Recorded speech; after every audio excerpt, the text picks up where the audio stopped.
Hi, this is Chris with Accent, and welcome to the Accent Voice YouTube channel. This video is going to be discussing bandwidth.com and the DDoS attack that, as of the recording of this video, that they're still currently experiencing. We're going to break down who bandwidth.com is, why they're important to you and probably your communication services provider, and also talk about what a DDoS attack is and why it's impacting bandwidth infrastructure and why this is wreaking havoc on the telecommunications industry. Now, for those of you who are new to the Accent Voice YouTube channel, or you're just coming across this video because you want to learn more about the bandwidth.com DDoS attack, Accent is a cloud services provider. We provide cloud phone system, SIP trunking, team messaging, video meetings, cloud contact center services, as well as other VoIP-based communication services. And Accent recently has been in the news as one of the affected VoIP services providers due to the bandwidth.com DDoS attack. And I'm going to talk today about the impact of those services to Accent, however minimal or major they may be, and also talk about what this means for the VoIP industry in general. And again, if you want to learn more about Accent, you can go to accentvoice.com. You'll find our cloud status page as well, where we have been chronicling the event from the start and continue to chronicle it as events unfold. We provide regular recurring updates on our cloud services status, and we try to be as forthcoming and as informational as possible in those updates. Now, just to set the stage and give people a little bit of background here about who bandwidth.com is, bandwidth.com is one of the largest telecommunications service providers in the United States and Canada, with international calling presence as well. They are primarily a VoIP services provider and account for potentially up to 40% of the phone numbers, and more of a larger percentage of that for VoIP services providers within the United States. They are a massive infrastructure provider, and they account for much of the back-end calling that occurs for VoIP services providers. They are potentially the number 2 largest number provider in the United States to VoIP services providers, and that is why you have seen in the last couple of days such a large hit to so many VoIP services providers in the industry. And just to name some that have been affected along with Accent in this process: RingCentral, Zoom, Microsoft Teams, 8x8, Dialpad, Nextiva, BroadVoice, and many, many others. What happens is VoIP service providers purchase telephone numbers and calling access from organizations like bandwidth.com, and they will connect their clouds to providers like bandwidth.com for local number access to your telephone number potentially, and the ability to route your telephone number into their private clouds and infrastructures, which is how you get your VoIP phone to connect to a phone number. Many times it's that provider connecting to a backend like bandwidth.com. And bandwidth.com is one of a few large-scale providers, and this represents a major issue in the telecommunications industry when somebody like Bandwidth is subject to an attack such as a DDoS attack. Now, let's talk about what a DDoS attack is. DDoS stands for Distributed Denial of Service, and a DDoS attack is an attack that is distributed amongst a large quantity of nodes across the internet.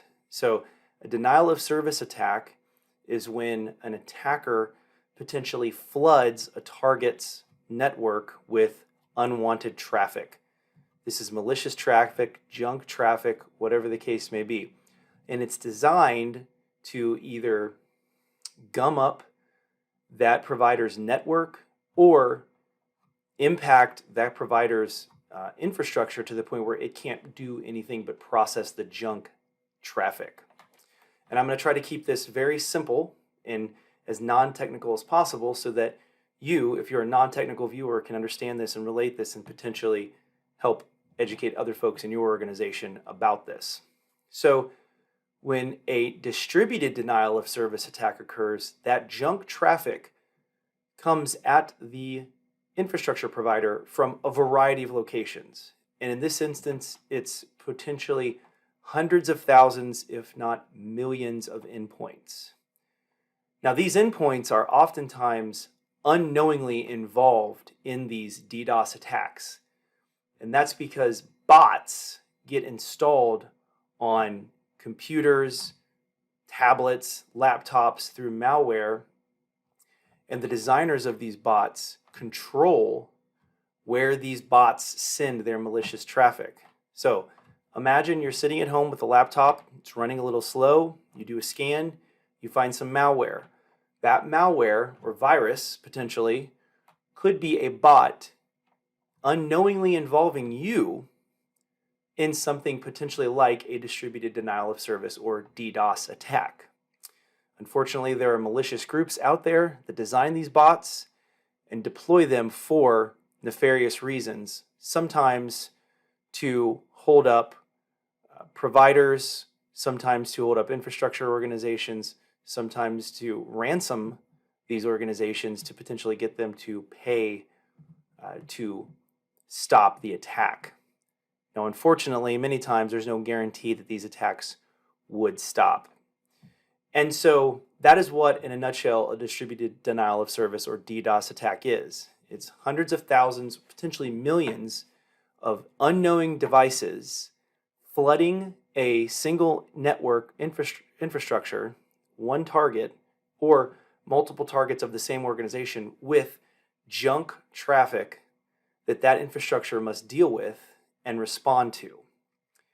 And they can ignore the traffic to a certain point, but if that traffic even exceeds that organization's available bandwidth, you'll still have the inability to send traffic in and out of that infrastructure.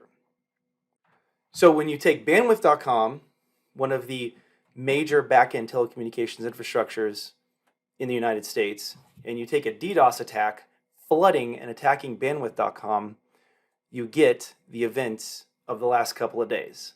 So let's go through those events just quickly for everybody who hasn't been following until maybe today or whenever you're watching this video, how this came about and where it stands as of the recording today. Now, several weeks ago, these DDoS attacks began happening in Europe, and they look very similar to what has been going on with bandwidth.com in the last several days. These DDoS attacks would target several VoIP providers. They started in Europe. The VoIP providers were supposedly ransomed for an undisclosed amount of funds, and after paying the funds, the attacks did not stop. The attacks then moved to a Canadian-based VoIP services provider called voip.ms. You can Google DDoS and voip.ms, and there is a lot of news coverage and forum discussion about that. You can read up on a variety of different things related to that. voip.ms was subject of an attack for nearly 10 days.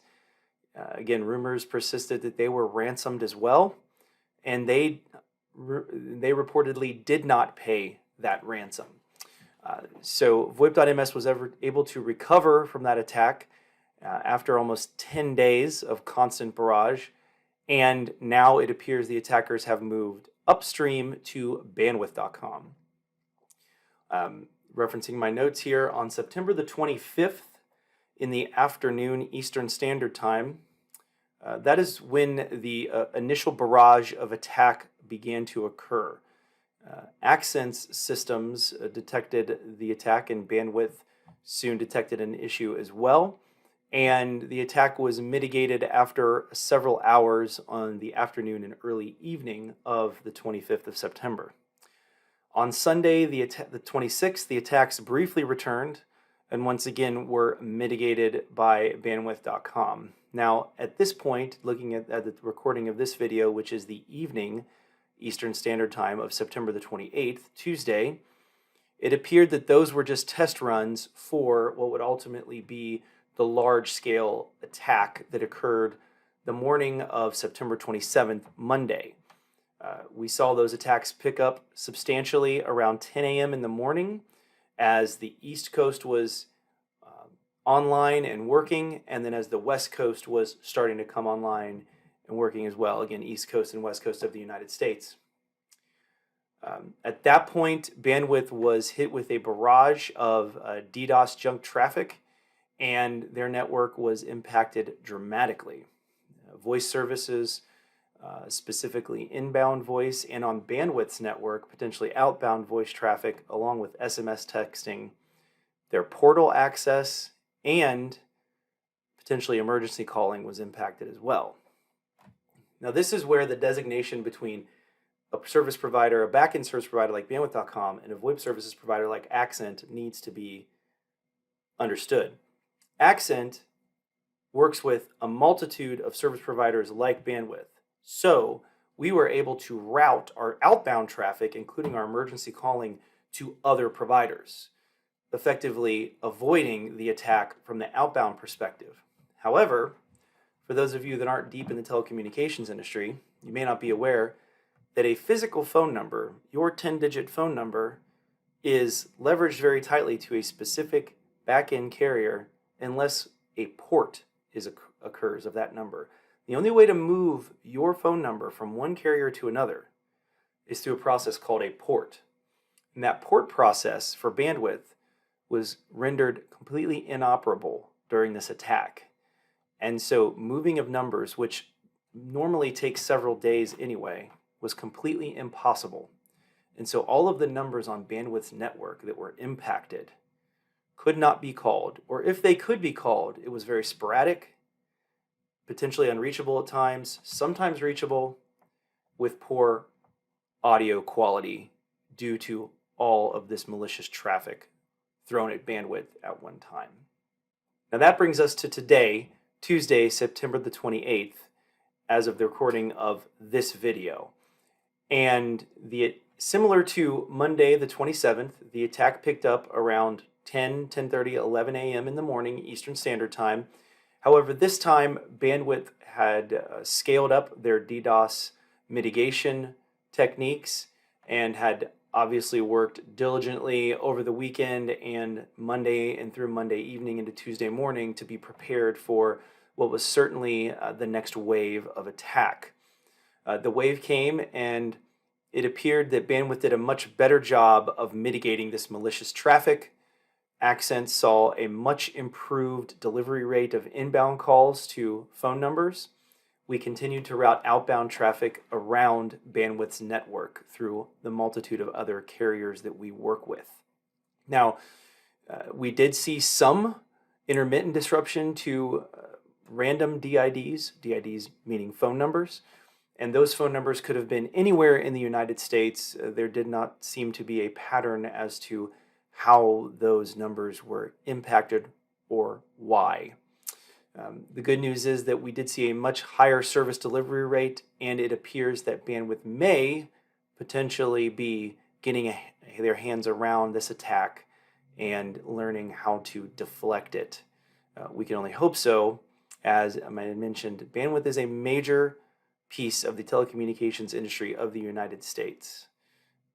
And it is shocking to many folks in the telecommunications industry, including us at Accent, that this event is not capturing more major media attention. There have been a few reports and articles about this through some tech-based web journals. There are forums on Reddit, and you can read on Down Detector and some other websites that track these kind of things. But this event has yet to rise to the attention of the major media outlets, which is quite shocking to many in the industry. It's shocking to us because these impacts to bandwidth services completely eliminate the ability to make emergency 911 calls. There are large-scale medical systems that run on these services. There are critical infrastructure services, critical industries that utilize VoIP services either directly or indirectly that Bandwidth may provide a hand in servicing. And this is a wake-up call to many in this country and in this industry that we are very susceptible to these types of attacks on an industry basis, and that there needs to be some deep thought into the future about how these events are handled, and understanding the critical nature of these services that so many different organizations that you rely on for communications rely on for their services.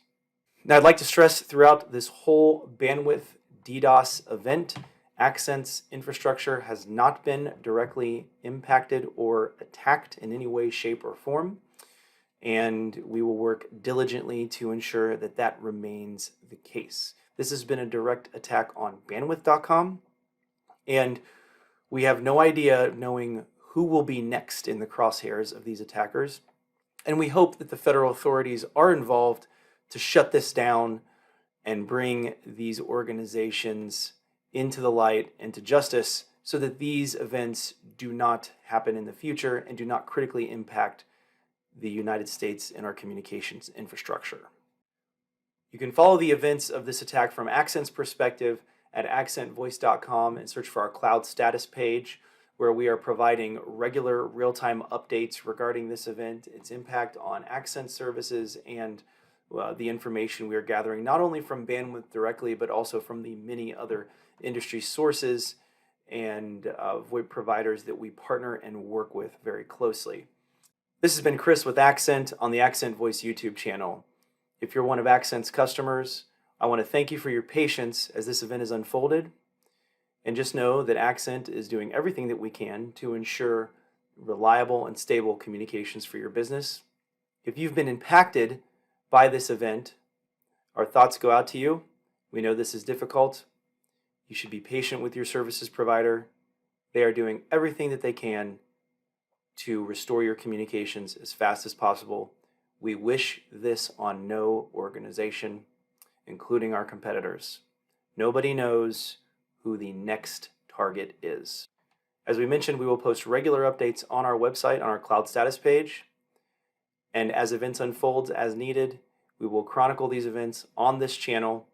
You can subscribe to the channel below, and you will be notified when Accent releases further updates about this and other telecommunications topics. Again, thank you for watching this video, and we will see you soon.